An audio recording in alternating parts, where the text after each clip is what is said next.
Doppler 7000 initially started this in the low desert this morning, and now we're starting to see it really pop up a bit more for some of our Inland Empire locations and some of our mountain locations too. So this is where we are seeing some rain right now near Rancho Cucamonga out toward Wrightwood. We have a little bit more of a moderate cell there. Out near Victorville, we are getting some showers, lightning just south of that. And then north of Running Springs and Big Bear Lake, we have another strong cell here and the thunderstorm right around that area.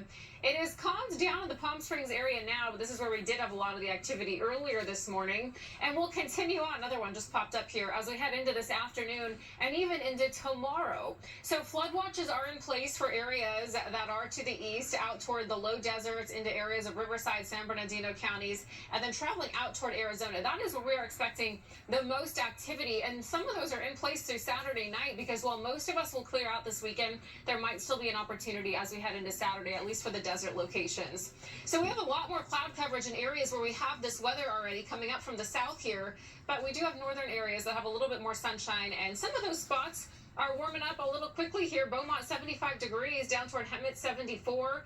We were off to a cold start, and now this afternoon is going to get warm and it's going to get muggy. Might be getting a couple little sprinkles there in Ontario as well.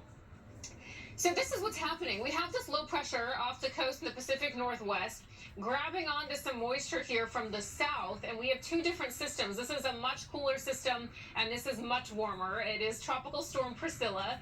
We are getting some remnants from that and some rain with some associated moisture. So this is what's happening as we head into later this afternoon.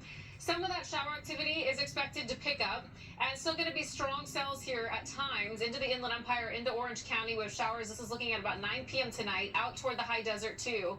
And then heading into tomorrow morning, you might be getting some light spotty showers. We'll still have some strong cells as we get into tomorrow afternoon. This is looking close to about 2 p.m. and it does look like areas close to the IE, close to the high desert, still seeing some activity out there through tomorrow.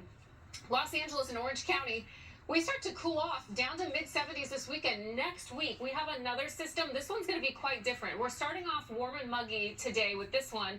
Next week's going to be a little more wintry. We have highs in the mid-60s and a 20% all the way down to about 71 degrees by next week. But be careful out there. Today, tomorrow, 20% chances of showers and thunderstorms. That goes for the beaches as well. But it's going to get cool even at the coastline next week, down to about 64 degrees. That is some sweater weather. Anytime from Monday night into Wednesday, it looks like we could get some rain from that system. And highs in the low 50s and overnight lows below freezing. The desert communities also is off to an active start this morning. We'll continue to see about a 40% chance of thunderstorms. Will start to calm down. And then next week, even the high desert getting down to some upper 60s. Palm Springs, a really nice 81 degrees next week. All right, we'll be right back.